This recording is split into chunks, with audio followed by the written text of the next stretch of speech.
for the love of green, man. What is it with people today? I'm sure I say that every day. It's bizarre how horrible people drive. Hello everyone, welcome to Driving While Josh. I'm your host Josh.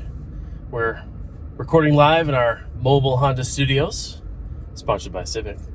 We're about to head north on the 170. Yes, we use the definite article here in Southern California. I know it's strange for the rest of the country if you're watching this in the United States. Yo, guys. Jeez Louise. Unbelievable. These guys do an illegal U-turn and then drive in the illegal lane to get onto the 170. Oh, dear. Either A, they don't know what they're doing, they're tourists, or they're just clueless. I don't know. I mean, that's an option. Darn near caused an accident doing it. When you're driving in an imaginary lane, one that does not exist, you might cause issues with people who want to get into the actual lane. Like me, like the van in front of me, this poor fellow. We almost tapped bumpers because of the exquisite illegal driving. It's been an interesting Tuesday.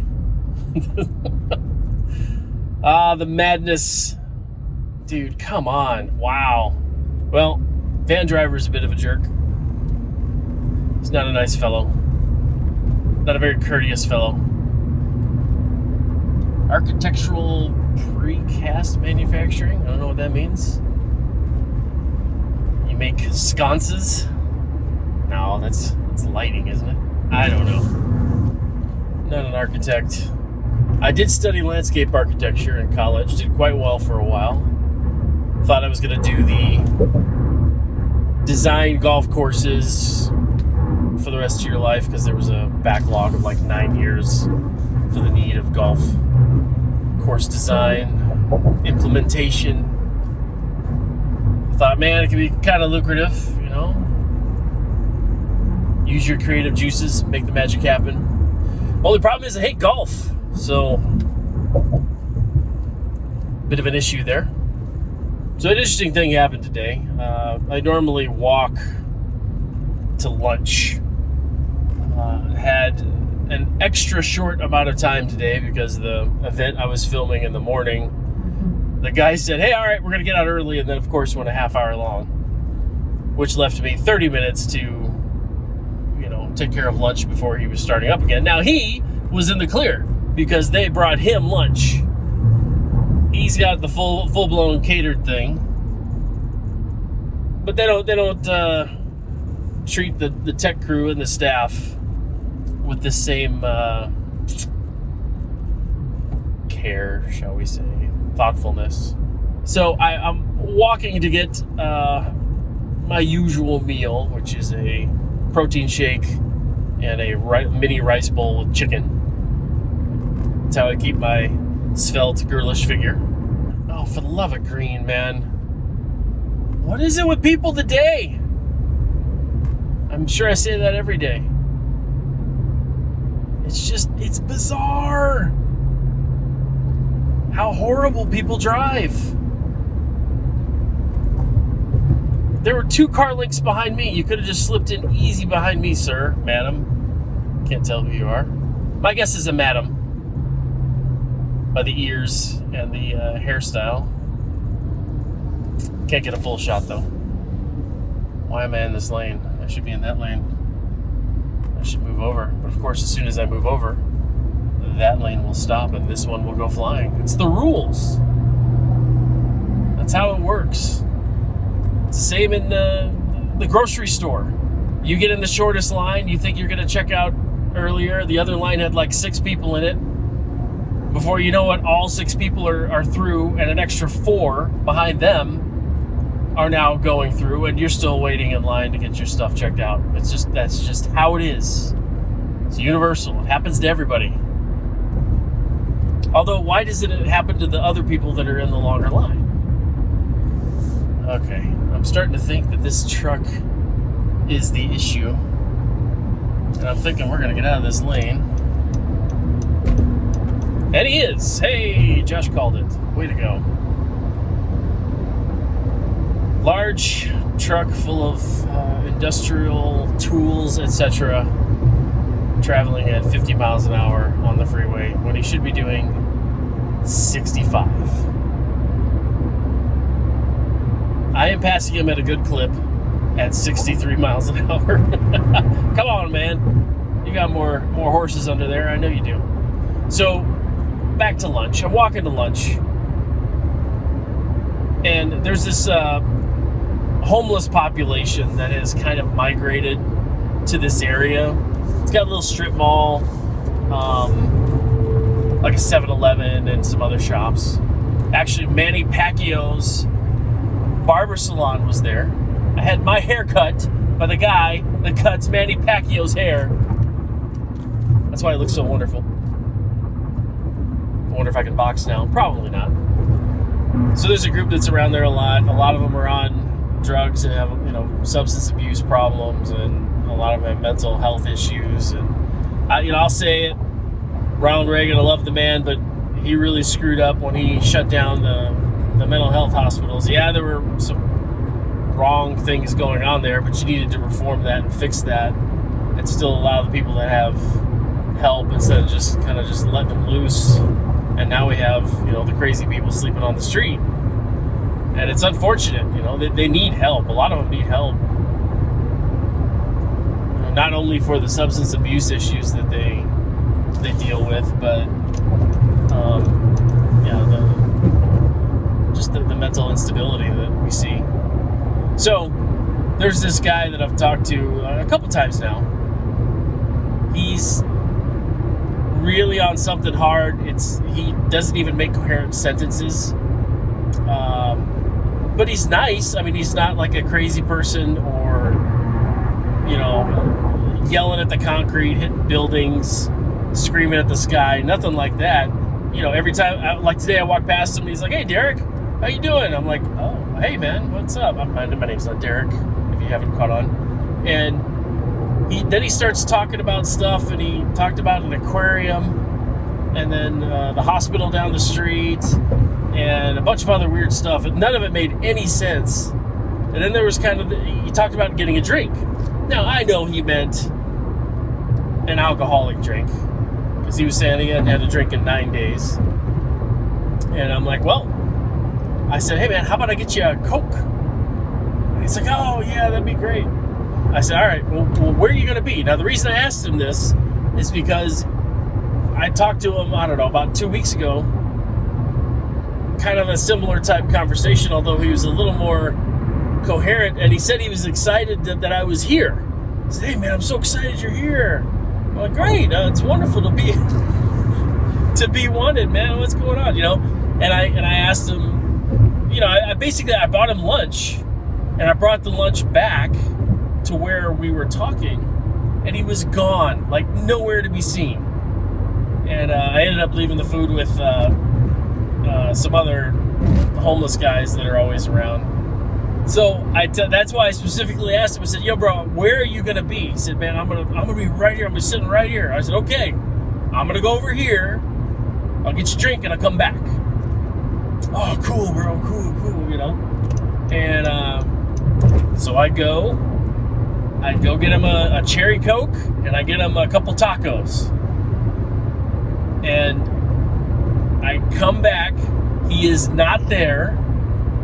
I look around, man. I even looked over this one fence because I thought, well, maybe he went over this fence and is like laying down in the shade or something. I don't know. I couldn't find him. Couldn't see him. Didn't know where he went. And I had this huge cherry Coke and these extra tacos and all this stuff. Like, oh, for the love of green. So, yeah, that's 2 strikes with that guy. And I need to, if I see him again, I'm like, "Hey, bro, look, man, I've offered to buy you stuff twice. I have brought it back, and you disappear.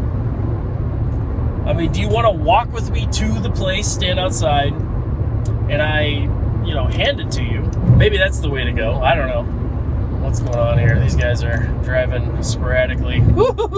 This is gonna get ugly. Truck wants to get over. Who's gonna let him in? He's just gonna go, ladies and gentlemen. He's gonna stick it in there. He wants to exit and he doesn't care who's in his way. Good heavens. I'm so surprised there's not as many accidents as there are. There need to be more the way people drive. I guess it's just people are so used to it. But, you know, I thought the same thing when I was in Turkey, when I was in India. You're like, how on earth are there not more accidents or problems? And I mean, there are. They do have accidents and issues, but I don't know. It just kind of works. It's organized chaos to a degree. This guy, he said, I'm getting over. I didn't plan far enough ahead to get over when it was appropriate. So I'm just going to cut everybody off. And that's how it is with my truck full of Home Depot products, looks like, or Lowe's, I guess. Look like blue buckets, yeah, Lowe's. We're gonna go watch this. Woo-hoo-hoo! That was dangerous, ladies and gentlemen. Don't do that at home. That was just uncalled for danger, but you know, you gotta have a little spice in your life, just a little bit, as my son says, just a little bit, just a little bit. So, you know, I want to minister to these people.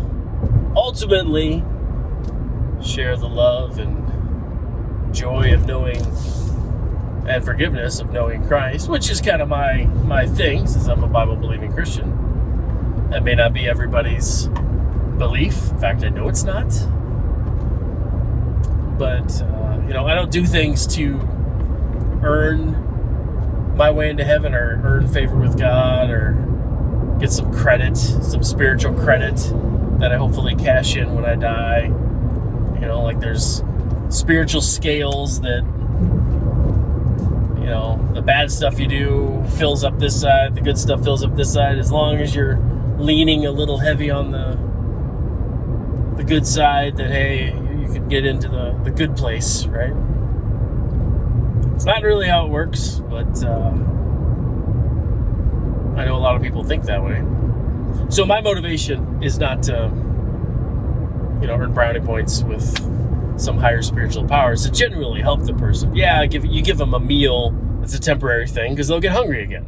But if you introduce them to the work and person of Jesus Christ, man, that's an eternal reward that they will glean from for literally an eternity because of what Jesus has done, not anything that I've done. You know, I am zip zero zilch. I'm just a guy in a car talking to his iPhone. who's the only people that are probably going to watch this are his mother and his brother may just watch 2 minutes ago. Yeah, it was boring, dude. I'm not going to watch your stuff. Oh, all right. That's fair. That's fair, little bro. Thanks for your honesty. Here's my prediction. One or two things are going to happen. November is going to come. If Joe Biden wins, suddenly, COVID's not going to be that important anymore. We got to get back to work. We got to rebuild. Trump has done too much damage. We got to fix this. We got to open up. It's not as deadly as we thought. It's just kind of like a bad flu season. Yada, yada, yada. And if Trump wins again, oh dear, they're either going to double down on the COVID nonsense, meaning more restrictions. You got to wear a hazmat suit to go, you know, take your garbage out to the street. Or something new will come up because Hillary, in the debates of 2016, I guess it was, she made the comment, you know, it's dangerous because Trump made, you know, they're like, will you accept the results of the election because the polls were at like 99% Hillary's going to win. He's like, I don't know, we'll see, you know, we'll see. And then Hillary walks out. She's like, oh, it's dangerous if you don't accept the election. You know, it's a danger to democracy. And what have we had for the last 4 years? People that have not accepted the election. It's just madness. Russia for 2.5, 3 years. They tried to take down Kavanaugh. Then they tried to do the whole Ukraine business on it. And what I love this week's been a lot of fun because you have evidence. You have a witness. You have physical evidence of Bill Clinton being on these flights to Epstein's Island with two younger girls. And then you do have eyewitnesses that, or at least an eyewitness that has come forward and said, yes, that's true. And the media completely ignores that. They focus in on Trump not being able to pronounce Yosemite. Come on. Anyway, I hope you all are having a good day. Avoid the news. Enjoy your loved ones. Don't get caught up too much in the nonsense that's going around. People are more important than politics. I hope you all are doing well. That concludes this episode of Driving While Josh. Take care.